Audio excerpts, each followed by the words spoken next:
Jumping back into the action now on the Chip Shot Football Podcast, here to talk about more of the coverage on this Amari Cooper trade and talking big picture now with the Buffalo Bills, because I feel like now the AFC has been pretty difficult to sort of determine truly and really convincingly that this team or this other team is truly standing out to this point, right? I feel like everything is looking very close. There's a lot of 4-2, 3-2 teams that one team could be coming off of a bad loss, but the next week they could be beating a team that we're feeling very good on, right?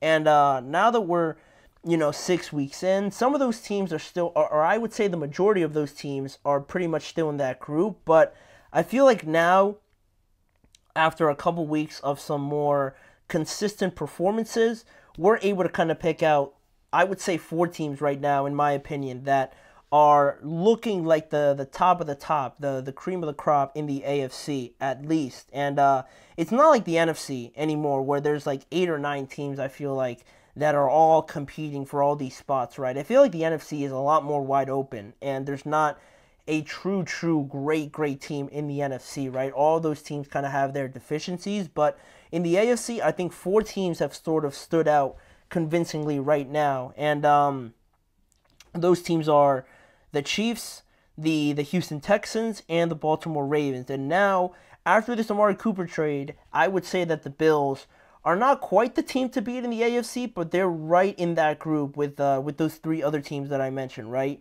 And I believe they're now included in that group, but it also works out that we got a team from the AFC West, we got one from the AFC South, from the AFC North, and the AFC East, how it all has worked out like that. It looks like these 4 teams could potentially win their divisions based on how everything is looking right now, right? The Chiefs are probably going to win theirs.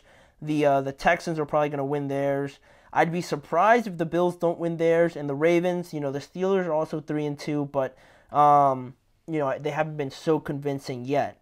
So that's where they stand. These 4 teams could probably win their divisions and are going to be vying for those top 4 seeds in the playoffs, right? But it's kind of funny how it works out like that, right? But so far, looking at all these teams and what makes them great, and kind of deciding whether or not the Bills are in par with these 3 other teams, right? We're going to sort of break it down here, right? Looking at each team and what they're made of and what kind of makes them so great, obviously, so far through the year. And looking at the Kansas City Chiefs so far through this year, they are the only undefeated team left of these top 4 teams. They are dealing with a lot of injuries, but when you have, the old get-out-of-jail-free card with Patrick Mahomes and Andy Reid, and you got a guy like Travis Kelce who is starting to kind of pick it up a little bit here, they just always find ways to win, and that's what makes it so easy to kind of hate them, right? You think that you have them, you think that with these injuries they're going to drop off significantly, but much like the Patriots in the last dynasty that we had, Patrick, Andy, and Travis also included in this trifecta, they find ways to win. They're able to change up their schemes, go to a different option or make guys around them look a lot better than maybe a lot of people will think that they are. And, just win games and know what to do, how to execute in some of those moments to win some of these big games, right? And their defense also, led by Steve Spagnuolo, has been very, very good. Very, very good in those big moments as well. When they need a stop, where they need to get off the field and give the ball back to Patrick, more often than not, they come through with Chris Jones and guys like that on that defensive side of the ball. And they got that championship dynasty level of pedigree that you just have to consider them a top team because they've earned the benefit of the doubt so far. Whether it's Hollywood Brown out, Isaiah Pacheco out, Rashee Rice out, it feels like they should be much worse, but they always find a way to stick it out through these games. And with that being the case, and being in so many of those big moments, right, they know what to do, how to execute, and what plays to go to and what not. So that's the kind of experience and level of just calmness and confidence that they have in some of these big games that have them undefeated so far. So they have to be included in this conversation. But also, you look at the other teams as well. The Houston Texans, the talent is off the charts with this team, right? The roster can match up with pretty much anybody in the conference, in the NFL. They have a quarterback to rival any of the other quarterbacks, pretty much, other than Patrick, I guess you could say. A defense that's compatible or that's capable, excuse me, of getting to the quarterback, getting turnovers with Danielle Hunter, with Will Anderson and guys like that. They're able to get there. Christian Harris is still hurt. He hasn't even played yet. So when he comes back, they're going to be even better. They're able to get turnovers because of that pressure that they generate. And they have a great mix of very young and very experienced guys that I think pairs up so perfectly, where Stephon Diggs is coming in, and he's still a great player, right? Abilities-wise and everything on the board, right? But still, maybe he's not as athletic or feeling as physically fit as he once was at the age that Nico and Tank Dell are, and they bring that to the table, but also they're able to pair that level of what Nico and Tank bring to the pedigree, the successful level of experience that Stephon Diggs has, and likewise with Joe Mixon being in some of those big games and being in successful teams that have made it to Super Bowls or that have made it to conference championship games, right? I think they have a great mix of that. And CJ also is very young. He's only in his second year, but he also brings a maturity that you don't really see with young teams like this. So talent-wise, they have everything. The coaching as well has been phenomenal from DeMeco Ryans as well. So they have to be included. They're only 4-1, and they lost to the Minnesota Vikings. But other than that, they're looking very much like one of the top teams. And then looking at the Baltimore Ravens, another team that has a MVP caliber level quarterback in Lamar, the best duo in all of football with Lamar and Derrick Henry also coming over, and they have a clear identity on what they are, what their capabilities are, and how they're gonna stick to it no matter who they're facing. They're gonna run it down your throat, and a lot of times, a lot of teams just can't stop it. So they have a clear idea of what they want to do behind Lamar, behind Derrick Henry, and they have a good supporting cast around them. You know, Zay Flowers just had a massive game.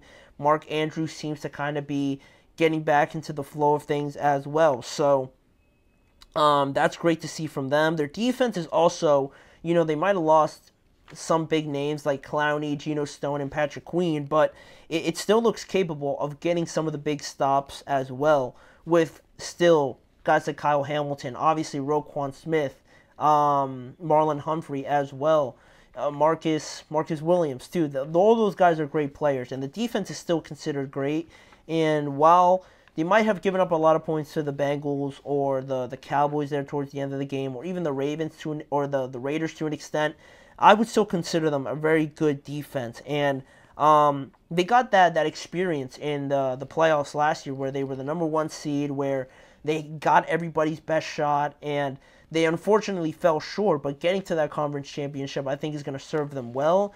And they're looking more and more like a mature team that knows who they are, that knows how to get back to that conference championship. So the fact that they're just steamrolling teams as well certainly helps with that. And then we get to the Buffalo Bills now, right? And much like these other teams, right, they have a quarterback that is potentially a top 2, top 3 guy in the NFL, a defense that may be the weakest out of all these defenses, but isn't necessarily considered a bad defense, right? Like they're god-awful. They're still very formidable in some moments that can pressure the quarterback once Von Miller comes back, or with Gregory Rousseau or Ed Oliver and guys like that. So their defense meets the requirement, I will say, right? They can run the ball efficiently, just as efficient as anybody in the NFL. And, you know, they've been in this playoff fight for a while. You know, Josh Allen has been getting, you know, more and more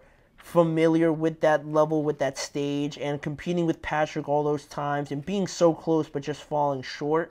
And now they add a guy like Amari Cooper to this formula that they have going, with Joe Brady as their offensive coordinator, knowing what they want to do with the running game, and now adding Amari to kind of complement that is it's why I consider them right there among these top teams in the AFC, where we're starting to see it separate a little bit with these four teams. And the seeding battle is going to be fascinating with all these teams because they're all basically going to play against each other at some point this year, right? The Texans are going to play the Ravens at some point this year, I think around Christmas or something like that.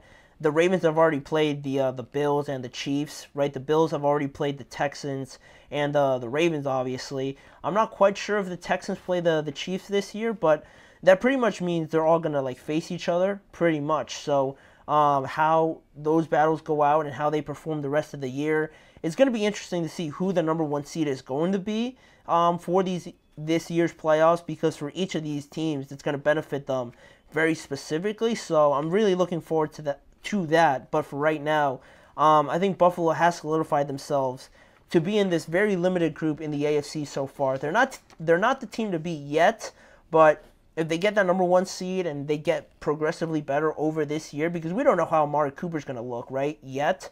So once we see that and kind of see the potential that this team has with Cooper and Josh Allen, then we could maybe start inching towards naming them the team to beat. But for right now, they're pretty equal with the Texans, the Ravens, and the Chiefs so far. So let me know what you guys think of that and the trade overall, because it was a massive move yesterday. But we do have one more topic to get to on the Jacksonville Jaguars, another AFC team, but very much the opposite spectrum of what we were just talking about, right?